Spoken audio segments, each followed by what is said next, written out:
10ই April coat করে তারা ওয়েবসাইটে যেটি বলেছে। কি ছিল এই কথাটা? আমরা যদি ঠিক ঘোষণাপত্র অনুযায়ী কথাটা আমরা পড়ি তাহলে কি ছিল আসেন দেখি।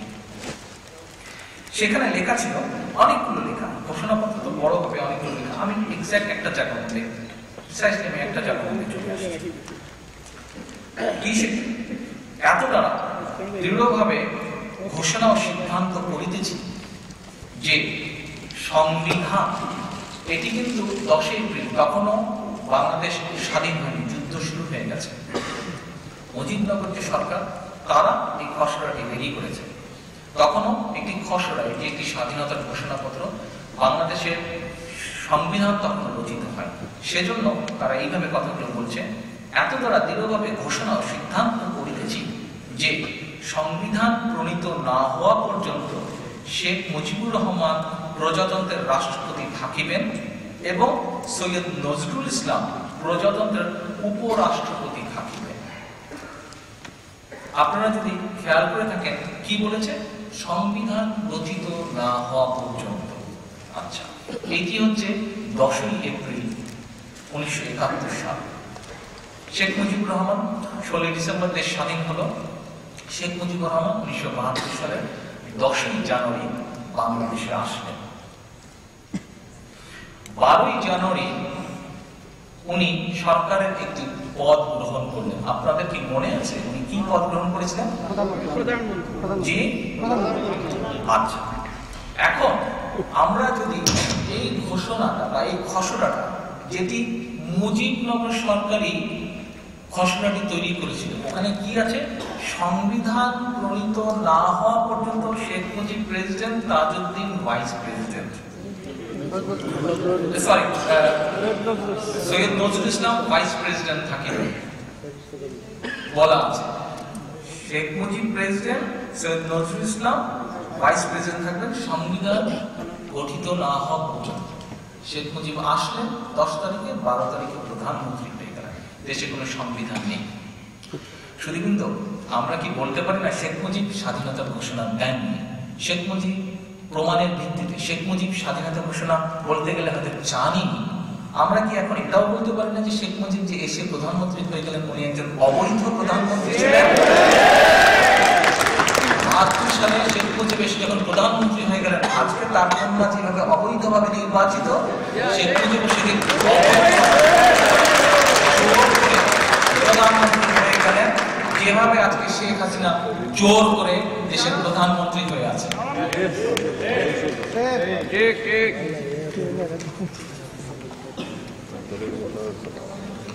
শুধু এটিই নয়, এরপরে আরেকটি কথা বলতে চাই আপনাদের সামনে। শেখ মুজিব মুজিবনগরের খসড়ার ঘোষণা এবং বাংলাদেশের সংবিধানের প্রেক্ষাপটে বিচার করলে অবৈধ হয়ে যায়। সে আরো কিভাবে অবৈধ হয় দেখুন। আমাদের একটি ফটোকপি আছে। এই ফটোকপিটি হচ্ছে বাংলাদেশে একটি সাপ্তাহিক ম্যাগাজিন আছে। ম্যাগাজিনটার নামই হচ্ছে সাপ্তাহিক। ম্যাগাজিনটার নামই হচ্ছে সাপ্তাহিক।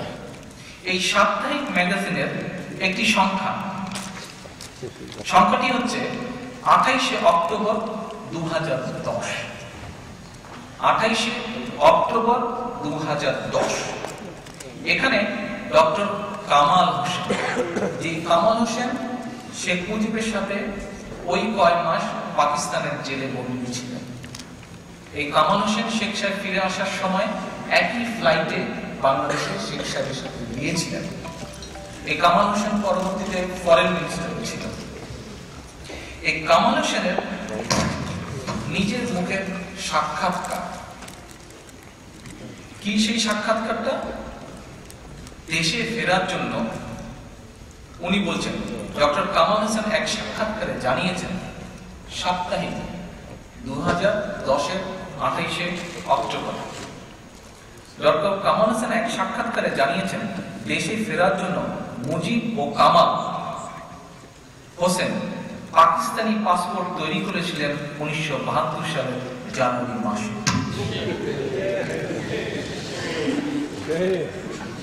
ডক্টর কামাল হোসেন নিজের মুখে বলছেন যে উনি এবং শেখ মুজিব, আপনারা যদি সম্পত্তি জোগাড় করতে পারেন, আমরা এটি যেই ওয়েবসাইটটি আছে এখানে, এই ওয়েবসাইটে আমরা পুরো সাক্ষাৎকারটি দিয়ে দেবো, থেকে আপনারা পড়ে নিতে পারবেন, ঘোষণা26.com এই ওয়েবসাইট থেকে। এই সাক্ষাৎকারের মধ্যে ডক্টর কামাল বলছেন জেলখানায় অথরিটি আসলো, তাদেরকে বললো যে আমরা তো লন্ডন হয়ে বাংলাদেশে যাব, যেহেতু তখন পাকিস্তানি কোনো এয়ারক্রাফট ইন্ডিয়ান টেরিটরির উপর দিয়ে আসতে পারবে না, সেই জন্য তারা একবার চিন্তা করলো যে ইউএনের এয়ারক্রাফটে যাবে তারা। আচ্ছা ঠিক আছে, ভালো কথা, ইউএনের এয়ারক্রাফটে যাবে। তারপরে বোধহয় ডিসিশন চেঞ্জ করলো, কিন্তু এখন কোন ডকুমেন্ট নিয়ে যাবে আমি বুঝলাম না।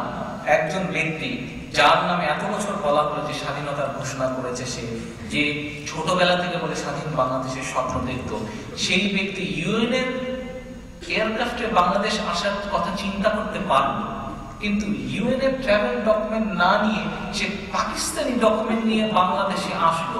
সে স্বাধীন বাংলাদেশে আসলো পাকিস্তানি ডকুমেন্ট নিয়ে, সে স্বাধীন বাংলাদেশে এসে অবৈধভাবে স্বাধীন বাংলাদেশের প্রধানমন্ত্রী হলো পাকিস্তানের নাগরিক রূপে। এই সব তথ্য আমি আপনাদের সঙ্গে উপস্থাপন করলাম। আমার বক্তব্য কি আমি কিছু বলছিলাম, বিচারের ভাগ, বিচারের দায়িত্ব আপনারা সব সমগ্র বাংলাদেশের মানুষের। আমি শুধু তথ্যগুলো আপনাদের সামনে উপস্থাপন করলাম। এখন নেতৃবৃন্দ, আমরা শেখ হাসিনার কণ্ঠে প্রায় বিভিন্ন বক্তব্যটায় শুনে থাকি যে বাংলাদেশ জাতীয়তাবাদী দল বিএনপি অথবা শহীদ রাষ্ট্রপতি জিয়াউর রহমান অথবা দেশনেত্রী বেগম খালেদা জিয়া, আমরা আমাদের দলের প্রধান দুই নেতা নেত্রী ওনারা বলে এবং আমাদের দল আমরা বলে রাজাকারকে প্রতিষ্ঠিত করেছি, আমরা বলে রাজাকারের গাড়িতে পতাকা দিয়েছি তাদেরকে মন্ত্রী বানিয়ে। এরকম অভিযুক্ত তারা করে থাকে শেখ হাসিনা। শেখ হাসিনা করে, তার সাথে তার দলের নেতৃবৃন্দ করে।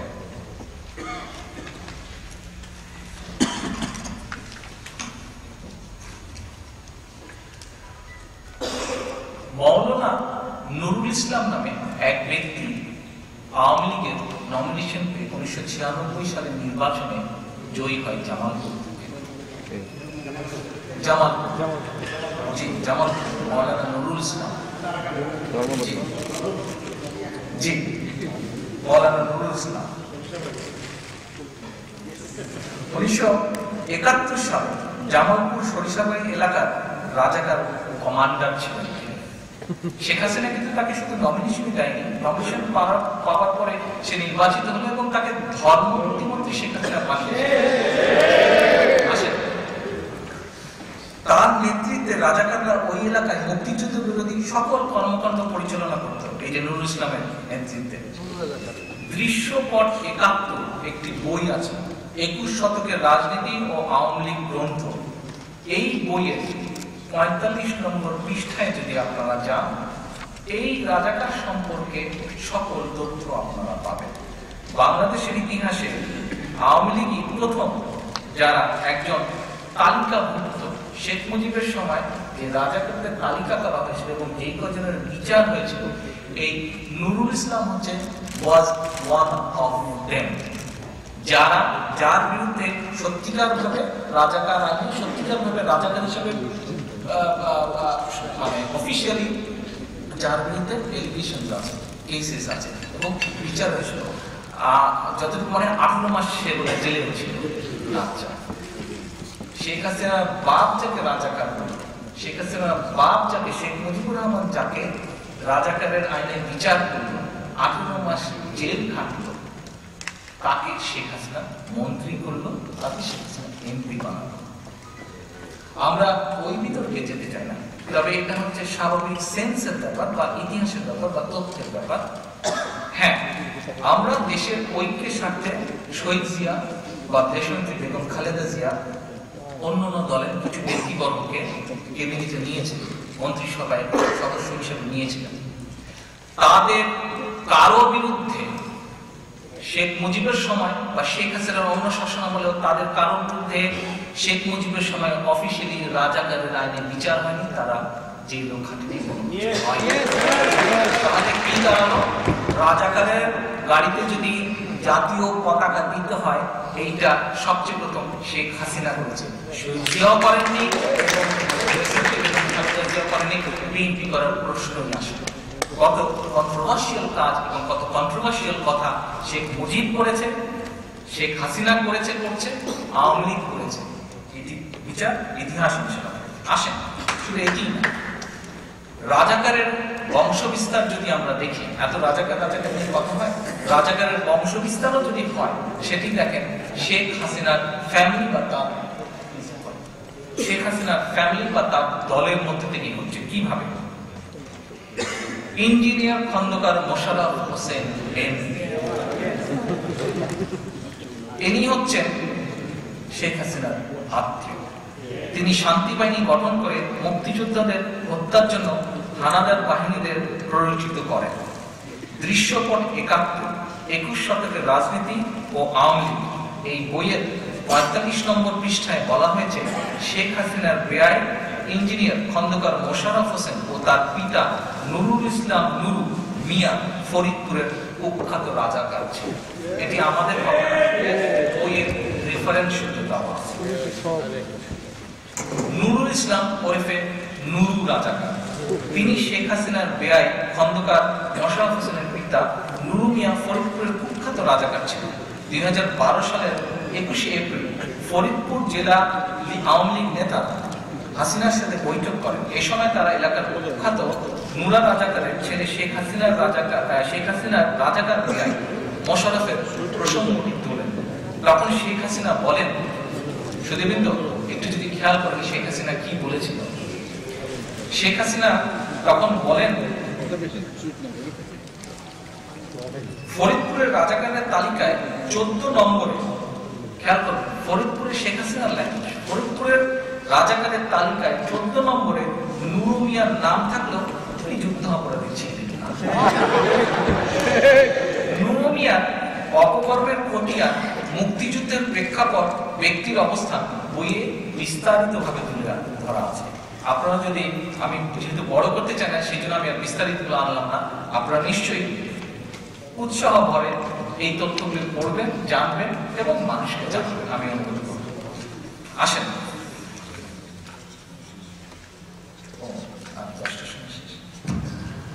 সরি সুধীবৃন্দ, আমাদের এই হলের লিমিট টাইম আছে 10টা পর্যন্ত। আরো কিছু আমার বলার ছিল, কিন্তু 10টা 5 মিনিট আছে। তো আজকে আমার মনে হয় এখানেই বোধহয় আমাদেরকে শেষ করতে হবে।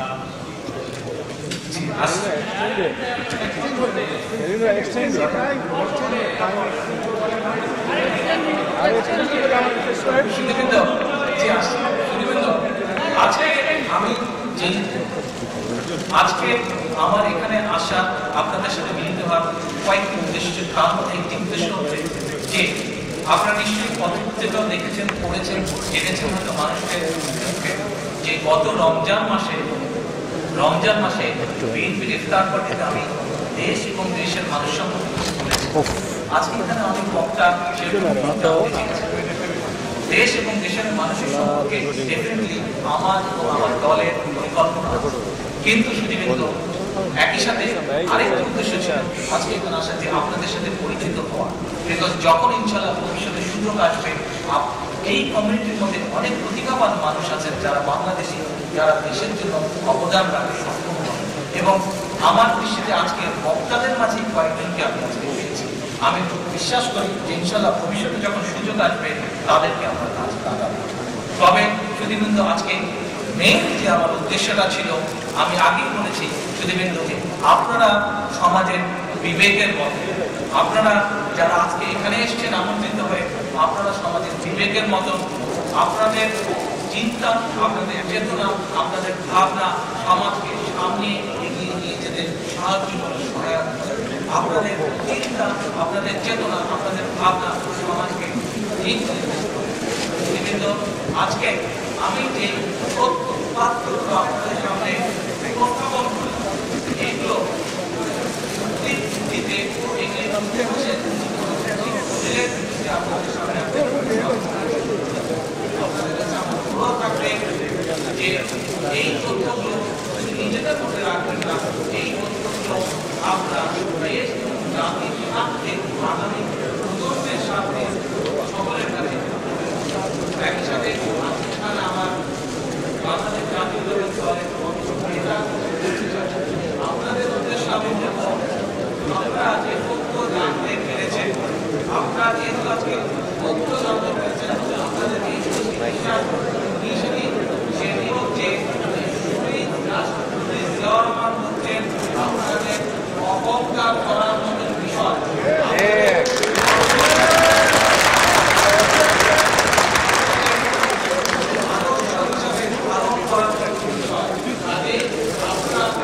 আপনাদের পক্ষে আপনাদের দেশের সামনে জাতির সামনে পরবর্তী প্রজন্মের সামনে আপনারা এই তথ্যকে একবার দমন করার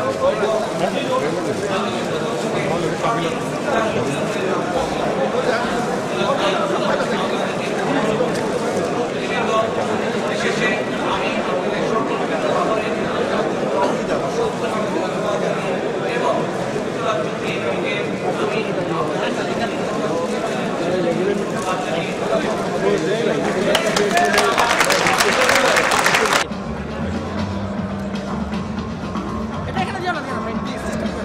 মাইক্রোফোন দেখা যায় না তো? না মাইক্রোফোন অনেক নিচে। ওকে, জিয়াউর রহমান বাংলাদেশের প্রথম রাষ্ট্রপতি, এই বিষয়ে বেশ কিছু তথ্য প্রমাণ উপস্থাপন করেন তারেক রহমান, এবং বাংলাদেশের প্রথম রাষ্ট্রপতি নিয়ে স্বাধীনতা 40 বছর পরের এই বিতর্ক বাংলাদেশের ইতিহাসকে পরিবর্তন করতে পারবে কিনা তা বলতে পারে একমাত্র সময়। Rocky, Jamuna news, London.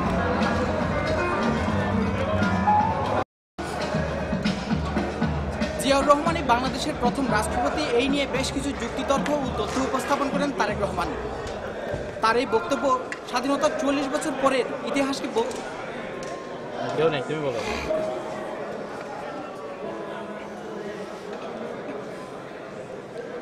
জিয়াউর রহমানই বাংলাদেশের প্রথম রাষ্ট্রপতি, এই নিয়ে বেশ কিছু তথ্য ও যুক্তি উপস্থাপন করেন Tarique Rahman.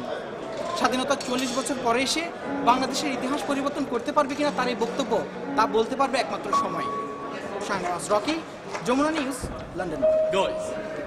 That's finished. Thank you. Finish, done.